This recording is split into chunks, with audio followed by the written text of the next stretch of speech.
guys, welcome to my very first build video, post patch for Suicide Squad Kill the Justice League, and we need to talk about this because post patch or pre patch, everybody was using the fire build, no matter the character, and we all knew this was coming.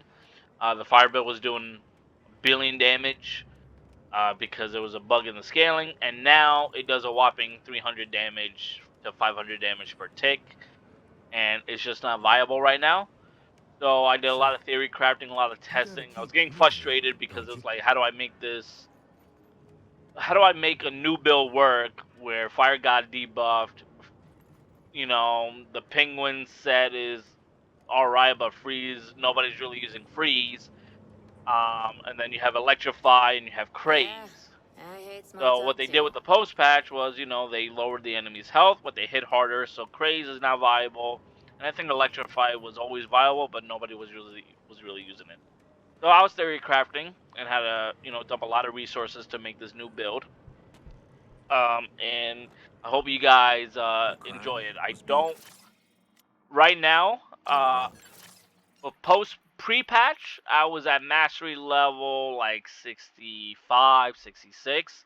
Now with this new build, I've been able to clear each one at mastery 7. So the build is viable. Highest I have right now is 72. The build is viable. I'm not sure if it's the fastest time to complete and time to kill when it comes to competing in the leaderboards, but you know, I figure here is a build that works and you can have fun with it and it actually completes content, you know. So let's get right into it. We are going back to the Bane set, but it's not what you think. We're not really going to be using weapons unless you want to shield harvest, but I'll explain that later. So right now we're going to use the shotgun, the tier 1 shotgun. We're going to put critical hit chance, shield harvest, and damage to infuse enemies. All you need to do is just have this shotgun equipped. And the tier 1 bonus is each melee hit on an enemy has a 50% chance to craze it and a 50% chance to drop grenade ammo. Now, we're going with a hybrid. We're going to go grenade, traversal attack hybrid. Some other people on the leaderboard right now, I mean, I tried to inspect it. Right now it's a little glitchy, but, you know, you have Deadshot and Harley Quinn are the main two. And I'm just going to assume from a lot of other videos pre-patch that Deadshot's using the traversal attack, Harley Quinn's using just pure grenades. It is what it is. They have the trees to spec into crit damage and grenades, and King Shark's a little low on the tankier side, but I made this build work for the higher mastery levels. And also the reason why we put crit chance is to get rid of that immunity on the enemies, and also grenades crit, if you guys did not know that. So like I said, this is going to be a hybrid. And that, as I explained, I'm going to give you guys a little example of the rotation. The second weapon, we're going with the assault rifle tier 3. We are not using this weapon at all. You don't ever need to take this out. We just need it to proc all of the bonuses. And what we're really focused on is the tier 3 bonus, the 3-piece bonus. All enemies hit with a traversal attack will become crazed, and each enemy kill while Bane's Fear is active will generate 10% traversal attack resource. So, the theory behind this build is you're going to throw a grenade, it's going to crit all the enemies, right? And then you're going to traversal attack, they're all going to be crazed. Then you're going to freeze them, and then you're going to throw a grenade, another grenade. And then you could also melee in between if you need shield, and I'll get into it more. So that's the assault rifle. Now, the bread and butter of the build would be the grenade and the melee weapon. So we're gonna use the Two-Face Persuader. The reason why is so we can activate the notorious synergy bonus, where harvesting enemies now has a 100% chance of dropping grenade ammo, and also increases grenade damage by 100% for 20 seconds. And you're gonna literally have this up all the time. On top of that, as you can see, each melee hit on a crazed enemy has a 50% chance to drop either a live grenade or a grenade ammo at the enemy's feet. So more grenades. For the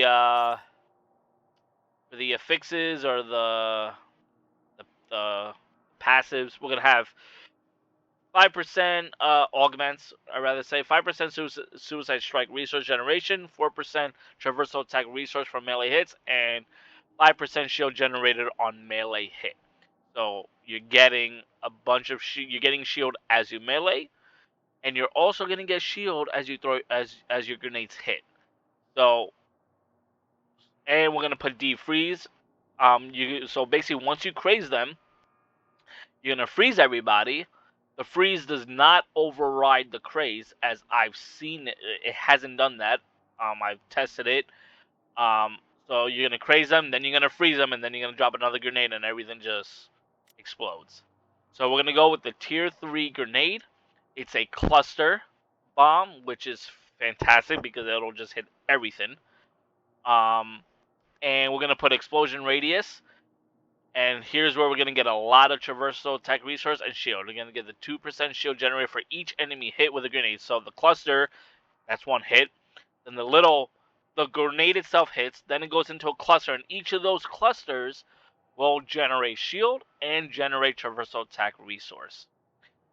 And we're going to also put defreeze on this. So you have 2 ways to freeze. If your melee's down, you could just freeze them with your grenade.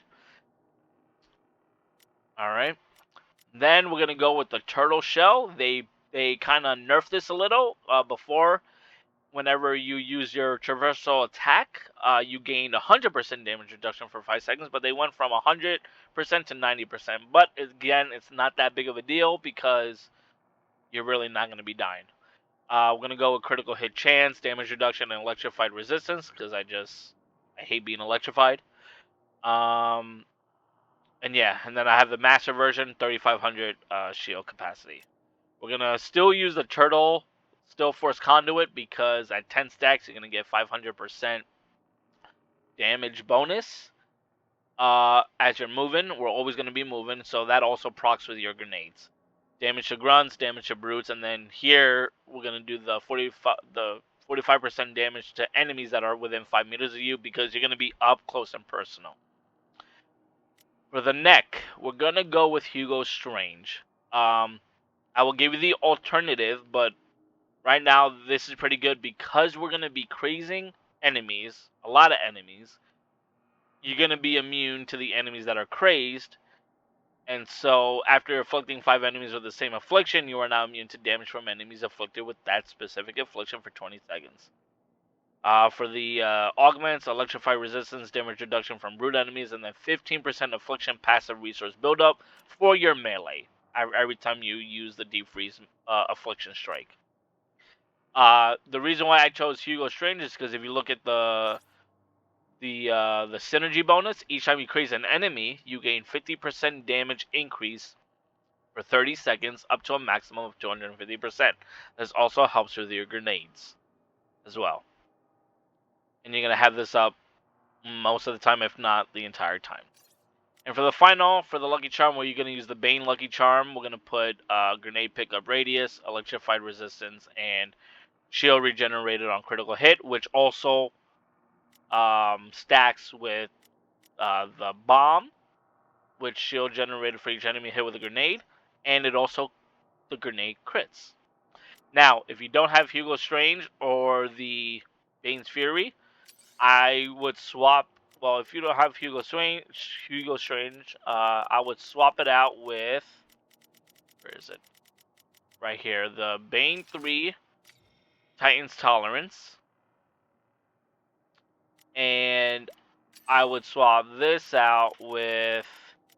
I was using this for a while. Death Proof seems to work really well. You know, attacks that would only kill you instead revive you, with 100% health and 50% shield, which occurs once every 60 seconds, which also works well with the talent. Where is it? With this talent right here. 100% to cheat death, which will regenerate 100% health and 25% shield, 2-minute cooldown. So they kind of work together. But yeah. So this is my build. It works really well. The only thing I would actually change, now that I noticed it, is change the affliction passive resource buildup to the to this one. To the shield regenerator on squad ultimate ability activation. You're also gonna get you're gonna have that up pretty often, so that's also a good thing to have. So this is the build, guys. For the talents, you can just pause the video and just copy this layout. I just changed one thing. It used to be here for the damage reduction and for each second fire on fire. We're not using a heavy weapon anymore. So I went back and we're gonna use the shield harvest chance by 20% with enemies within 20 meters, which is always gonna be up.